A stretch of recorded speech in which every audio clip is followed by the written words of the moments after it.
que vocês digam esse ponto preto está em qual parede, de qual dente e qual a nomenclatura dela. Esse destaque, esse destacado. Esse ponto. Qual parede é essa parede? Parede gengival. Parede gengival. Parede gengival. Primeiro molar inferior esquerdo. Primeiro molar inferior esquerdo. Esse ponto está na mesial ou na distal? Na distal. Na distal. Então pronto. Professor, não tenho dúvida. Parede circundante gengival distal do dente 36. Turma, eu desafio vocês a em qualquer outra instituição, qualquer outro, pode ser o USP, o UNB, o FG, converse com o aluno do FG do primeiro período, explica o que vocês sabem sobre. Eles vão achar que vocês estão no terceiro, quarto período. É algo difícil? Não, não é difícil. Só que vocês precisam dedicar um pouco mais nessa questão dos estudos. Tem vários alunos que já estão acompanhando o raciocínio e estão caminhando com a turma. Agora, outros alunos ainda estão com algumas dificuldades de reconhecimento de mesial e distal. Não tem problema, só que não pode deixar passar. Senão isso vai virar uma bola de neve e a gente não vai conseguir mais acompanhar os conteúdos. Esse segundo ponto, que parede é essa? Não pode Cibele. Quem mais?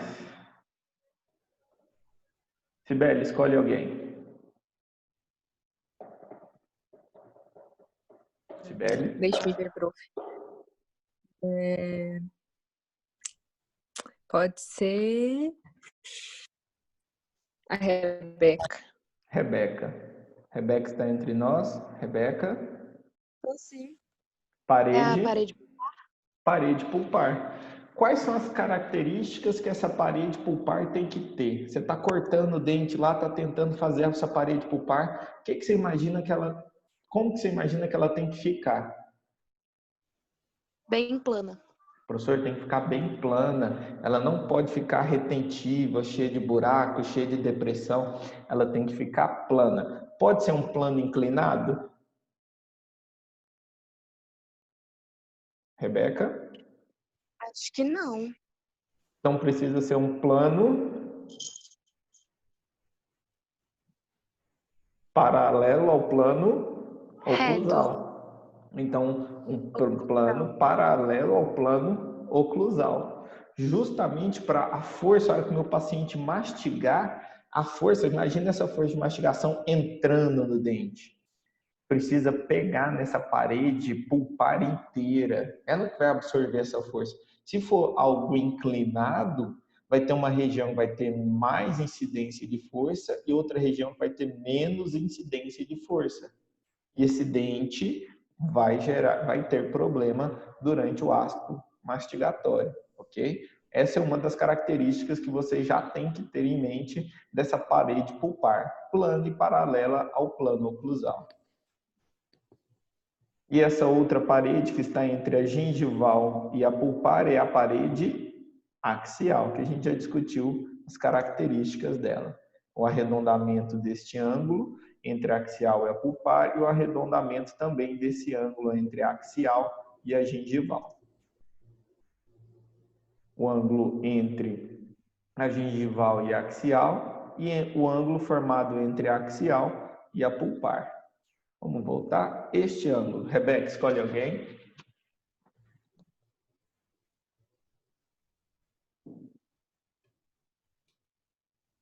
Rebeca. Eu tô abrindo aqui.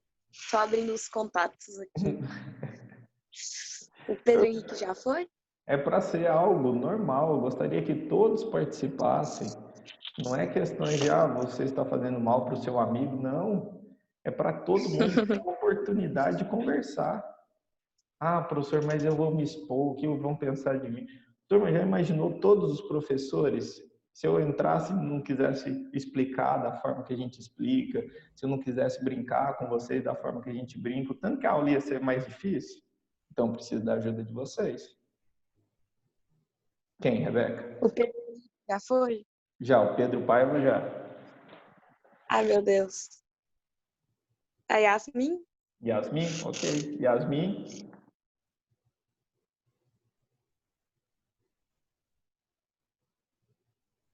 Não? Yasmin? Calma aí, professor.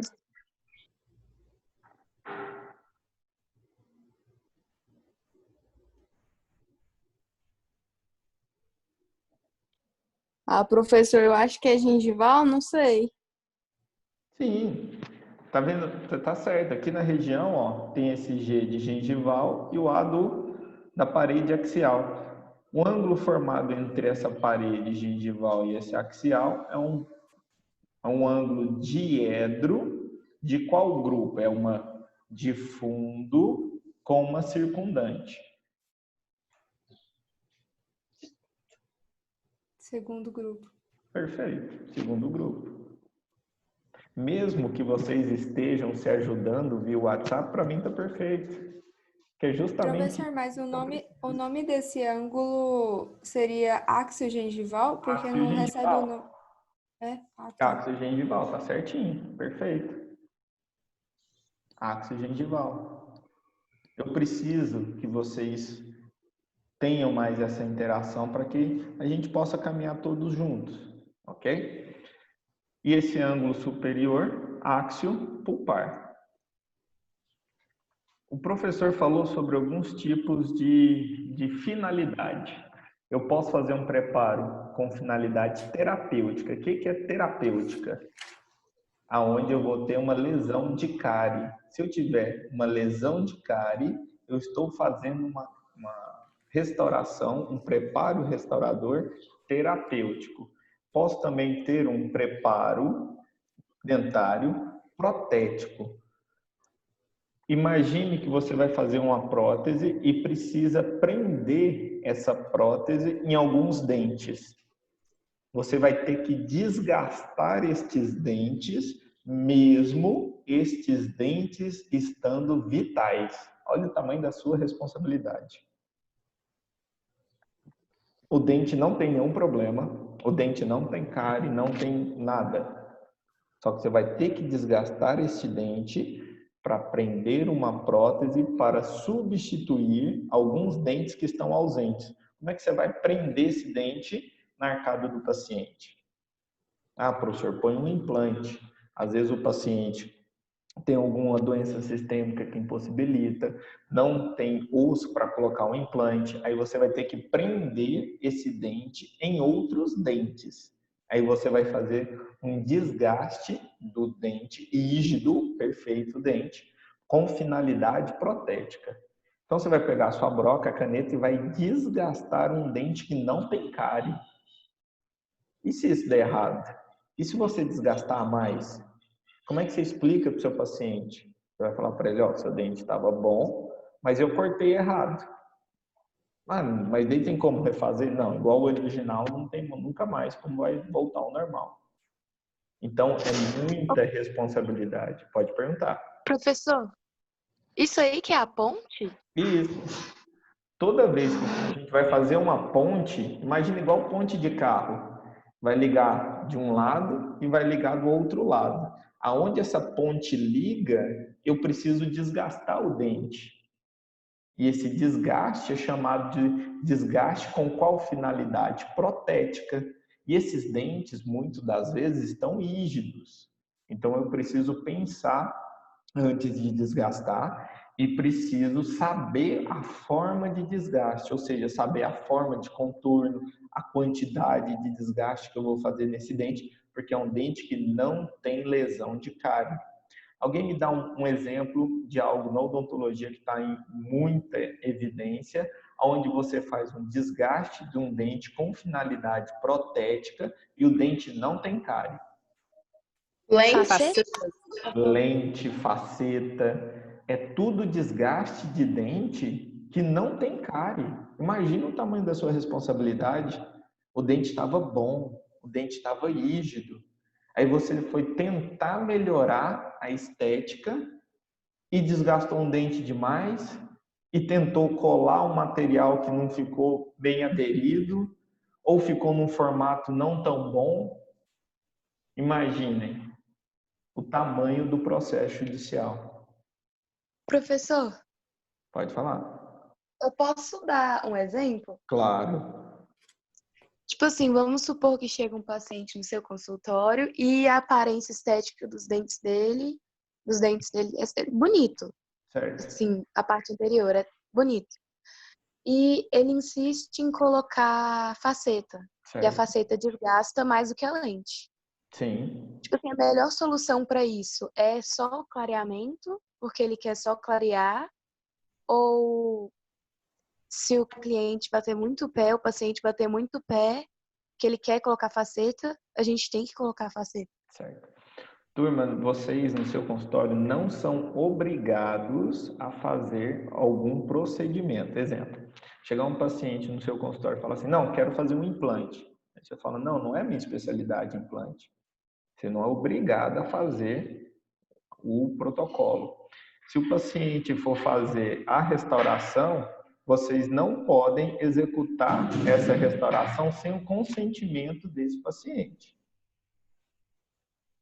Vocês não, por exemplo, igual a Rebeca falou, se o paciente bater o pé, eu sou obrigado a fazer a faceta, sou obrigado a fazer a lente de contato? Não.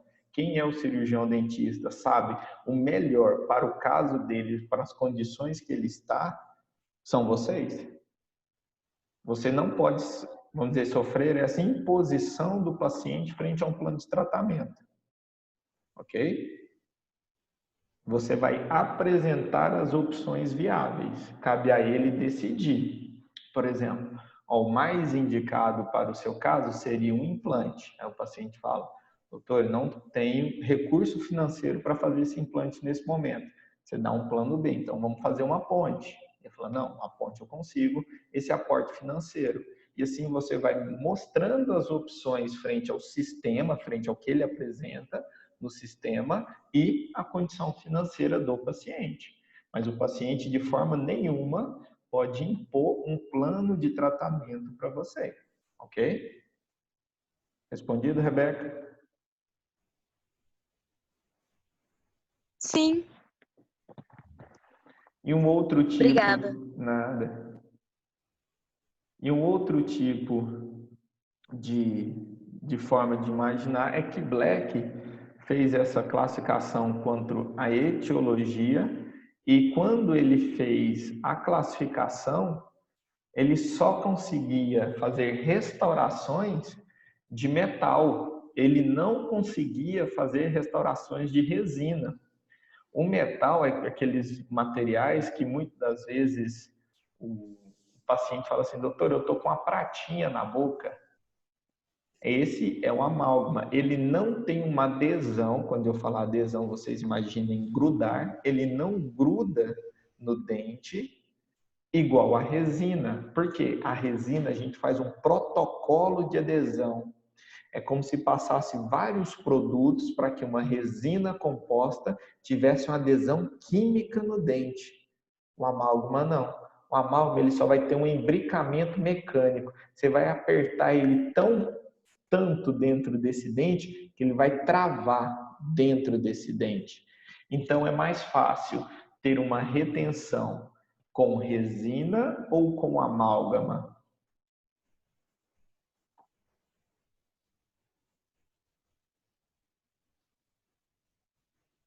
Turma?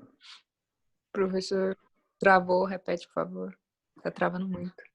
A restauração de resina tem uma adesão química. A restauração de amálgama tem uma retenção mecânica.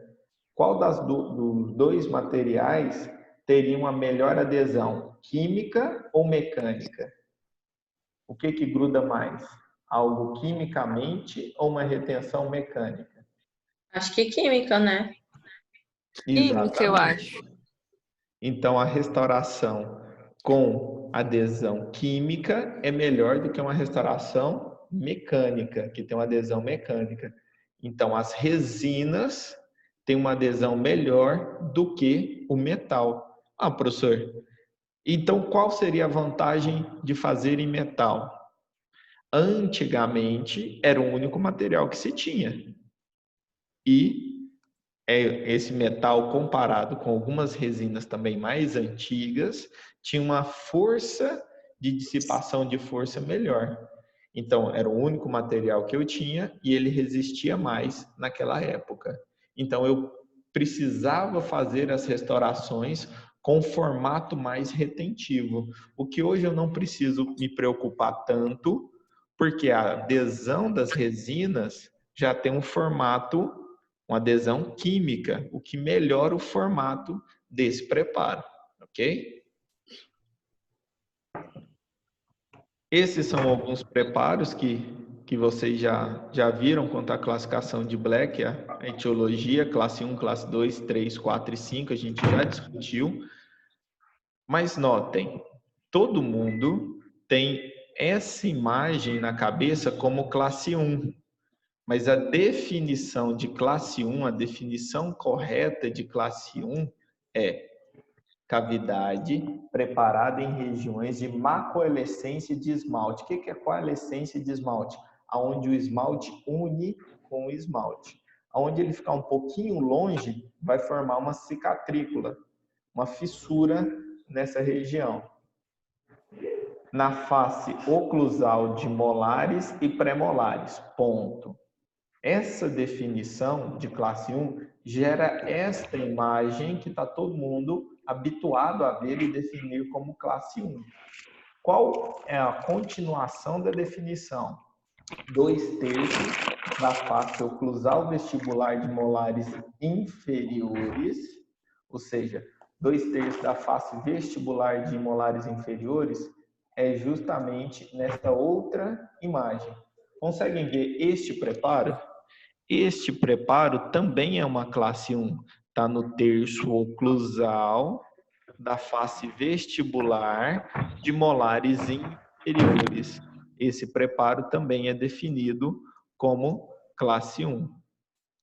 E na face lingual de caninos superiores.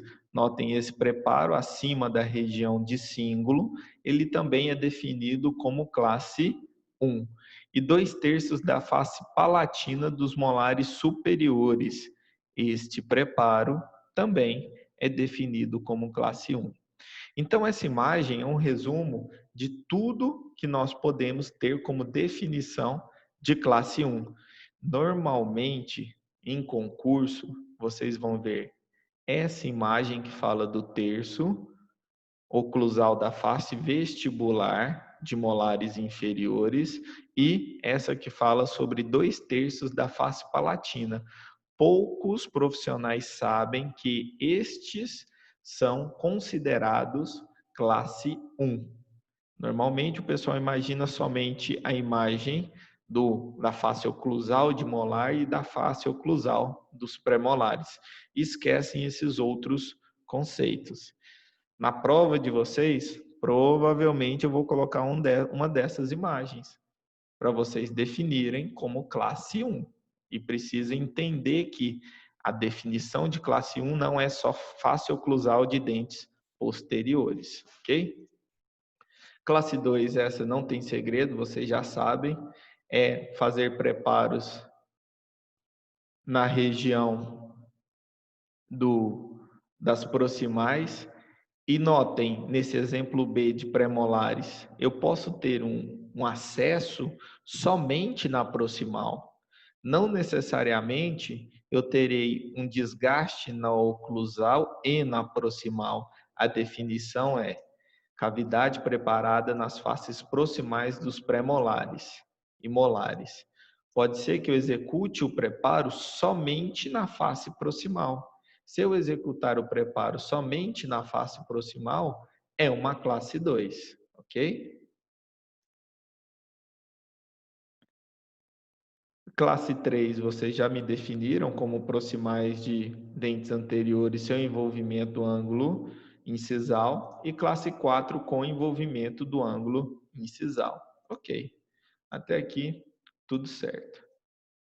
Classe 5, terço gengival de não cicatrícula na face vestibular e lingual de todos os dentes. Nós discutimos os motivos que levaram ao aparecimento dessa classe 5, como que eu posso ter um desgaste nessa região, pode ser devido à escovação ou maloclusão desse paciente, mas eu preciso sanar os motivos antes propriamente de executar a restauração. Turma, novamente, preciso de ajuda de vocês. Que tipo de preparo é este e que dente é este?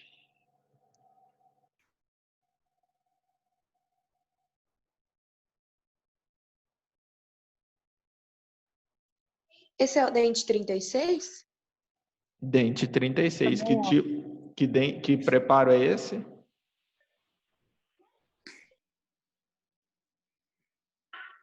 Eu acho que é um classe 1. É uma classe 1 ou uma classe 2? Eu acho que é 2. Classe Dois. 2. É uma Casta classe... e a oclusal, né? Pegou a mesial, a oclusal ou a distal e a oclusal? A distal. Distal e oclusal. Oi? Distal e oclusal. Distal? Não foi a mesial, A não. cúspide é menor, Mesial, não porque é? a cúspide são também. Essa Seria cúspide número aqui, 36. ó, olha essa cúspide. Ah, tá certo. Essa cúspide é a disto vestibular, cúspide mediana, cúspide mesovestibular. Então, essa aqui é a mesial, mesio-oclusal. Se essa aqui é a mesial, que dente é este? O 36. É o 36. Vocês acertaram um dente, mas estavam errando o que é mesial e o que é distal. Certo? Uhum. Agora surge mais algumas classificações que o professor falou na aula passada, ele citou isso com vocês. Temos alguns autores que acrescentaram a classe 6, a classificação de Black. Nessa classe estariam incluídas as cavidades preparadas nos vértices das bordas incisais e pontas de cúspides. Então, classe 6 tem um envolvimento de cavidades preparadas nas bordas incisais e pontas de cúspide. Ainda pensando em outra classificação, eu tenho classificação classe 1, preparadas em cicatrículas e fissuras incipientes de ponto, na face vestibular de dentes anteriores. Se eu tiver uma cárie na face vestibular de dente anterior. Lembrando que é muito raro esse acometimento devido ao próprio formato dessa face vestibular. Então, essa face vestibular, por ela ser lisa, eu não vou ter o acúmulo de resíduo de biofilme, então dificilmente eu terei uma cárie pontiforme na face vestibular de dentes anteriores, ok? A não ser que eu já tenha uma restauração nessa região e essa restauração esteja infiltrada. Posso tentar um reparo, fazendo um preparo deste formato, ou remove-se toda a restauração e refaz toda a restauração desse dente, ok? Agora, eu pergunto para vocês, o paciente tem uma cárie do tamanho de uma formiguinha na face oclusal. Você vai abrir toda a face oclusal do paciente? Classe 1. Como é que é classe 1? Não é o preparo da face oclusal? Você vai desgastar a face oclusal todinha? Não, só Não, a parte. Todinha não. Não. toda não. Então, para cada tipo de cárie, da extensão da cárie, você utiliza um tipo de preparo. É a mesma coisa de, para tentar matar essa formiga, você soltar uma bomba atômica. Vai fazer mais mal do que bem. o seu preparo vai fazer mais mal para o dente do que aquela cárie estava gerando de problema para o paciente. Então, para resolver o tipo de preparo, eu preciso começar a pensar em uma odontologia minimamente invasiva, que é justamente desgastar o mínimo necessário, respeitando os princípios dos preparos, que é justamente aquela questão dos ângulos, do arredondamento do ângulo, mas não imaginem que vocês vão sempre preparar o dente com todas as extensões igual preconizado por Black. Na clínica, no seu consultório, você precisa identificar o volume dessa cárie e imaginar o formato do preparo que vocês vão utilizar, porque senão vocês vão usar uma força muito grande, um preparo muito invasivo, vai desgastar muito dente para resolver um problema muito pequeno, ok? Professor, para saber o volume da cárie e do tanto que eu vou precisar restaurar, precisa do raio-x? Perfeito. Qual tipo de radiografia vocês vão precisar executar para ver lesões de cárie? A gente já falou em sala de aula. Eu ensinei 2 tipos de exames radiográficos para vocês. Quais eram? Seria panorâmica? A panorâmica é a mesma coisa de tirar uma foto generalizada de todos os dentes. A panorâmica eu não consigo identificar lesões de cárie. Eu preciso tirar como se fosse uma selfie do dente, só bem aproximado do dente. Aí essa tomada radiográfica próxima ao dente a gente chama de periapical. Então vocês vão ter que executar periapicais e dentes posteriores vocês vão executar interproximais. Por que essa radiografia chama interproximais?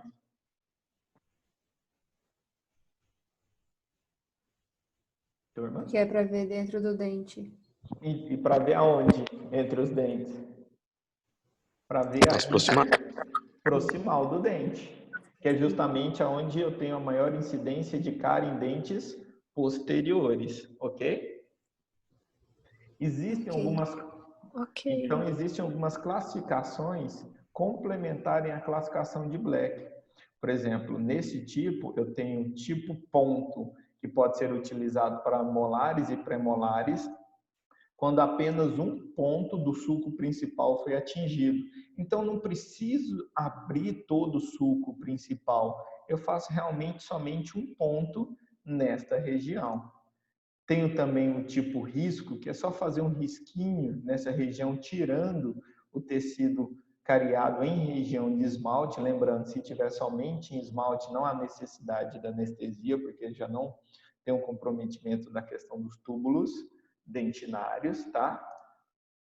Eu também tenho essa classe 1 definida como olho de cobra, porque em premolares inferiores, quando a lesão atinge as estruturas de reforço de esmalte.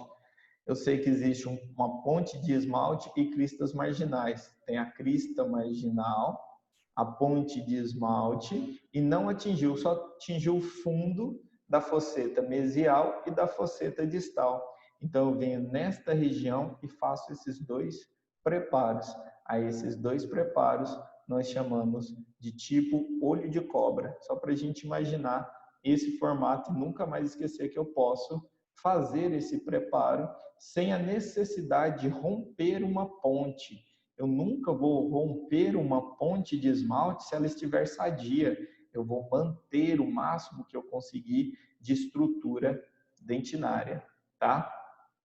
Existe um tipo também chamado de tipo shotgun ou tiro de espingarda, que são pontos dispersos sobre essa face oclusal, sem a necessidade de união desses pontos, ok?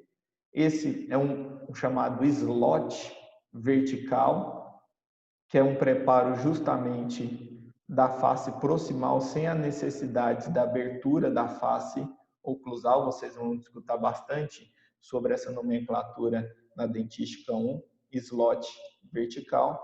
E eu tenho do tipo túnel, que é difícil a execução, mas eu tenho uma abertura, notem, uma abertura superior e posso tentar fazer uma abertura lateral. É difícil, porque conforme foi ministrado em sala de aula, eu preciso ter esmalte com suporte dentinário nessa ponta suspensa e preciso ter a certeza que toda essa região foi limpa e está livre de tecido cariado, ok? Existem algumas outras classificações que nesse momento não é o intuito da nossa aula, mas eu gostaria que vocês me questionassem sobre o que foi ministrado até agora. Se vocês têm alguma dúvida.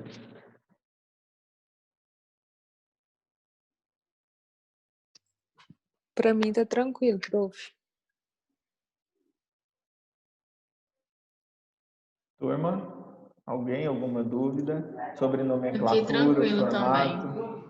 Tudo certo. Até agora tá tudo certo. Tudo certo. Professora, eu tenho mais uma curiosidade. Pode perguntar. Para fazer a ponte que o senhor falou, aí eu vou ter que fazer um desgaste para dar suporte para o outro dente que vai a prótese. Certo. Como é que eu vou segurar? É por ferro que eu seguro o dente? Perfeito. Eu outro? posso ter dois bracinhos de ferro dentro de uma, a gente chama de estrutura metálica, que vai abraçar um dente, abraçar um outro dente e suportar um dente. Ou seja, eu vou ter um ferro segurando no dente que eu desgastei, um ferro segurando no outro dente que eu desgastei e vou repor esse dente que eu acabei, vamos dizer, que meu paciente perdeu por algum motivo, ok? Ok. Turma, para finalizar, eu gostaria de mostrar para vocês uma classificação de classe 5, porque nós temos vários tipos de classe 5. Eu posso ter com pequena ou com muita destruição. Ou seja, se eu tiver uma classe 5 com muita destruição, eles fizeram uma classificação específica para essa classe 5. Então, notem, Gallen, esse autor, fez uma classificação para uma classe 5, tipo 1. Ocorre somente de uma forma oblíqua a área incisal, envolvendo somente o terço do sentido mesio-distal. Da mesial em direção à distal, só pegou um terço. Se eu dividir esse dente em 3 partes, 1, 2, 3, pegou só uma parte. Então, isso ele chamou de tipo 1. Tipo 2, tendo envolvimento no sentido mesio-distal de 2 terços e de 1 terço da incisal em direção à cervical. Então, se eu dividir esse dente em 1, 2, 3 partes mesio-distal, pegou 2 terços. E se eu dividir esse dente em 1, 2, 3 partes da incisal até a cervical, pegou 1 terço inciso cervical, tipo 2. Tipo 3, onde eu tenho ocorre de forma oblíqua na área incisal, envolvendo 1 terço incisal e mais de 2 terços no sentido mesio-distal. A isso ele chamou de tipo 3. Tipo 4, com envolvimento de mais de 1 terço inciso cervical, então só está aumentando a fratura. 1 terço cervical e 2 terços ou mais no sentido da mesial em direção à distal. Tipo 4, ocorre de forma horizontal, paralela à borda incisal, atinge totalmente o terço incisal, médio e inciso cervical. E o tipo 6, olhem o que está sobrando de dente. Você vai precisar reconstruir toda esta região. Isso aqui é só uma demonstração clínica para vocês entenderem que realmente ocorre. E agora depende de vocês a forma de fazer esse preparo e a forma de restaurar esse dente. Vocês já tiveram as aulas de anatomia específica de incisivo central, e a gente sempre falava, Se você vai fazer o dente 11, olha a anatomia do dente 21, dá um Ctrl+C, Ctrl+V nessa anatomia. Então, para fazer a restauração desse dente, eu preciso ver o dente adjacente e mais ou menos o mesmo formato, copiar este formato. Eu não tenho referência nenhuma. Meu paciente não vai aceitar sair do consultório sem esse problema resolvido. Independente do horário, independente do dia, só vocês vão ser capazes de resolver esse problema para esse paciente. Agora, imagina a sua responsabilidade de refazer o incisivo central de alguém, ou desgastar esmalte e dentina de um incisivo central de algum paciente. Então, tenham bastante consciência dessa situação e notem essa segunda imagem.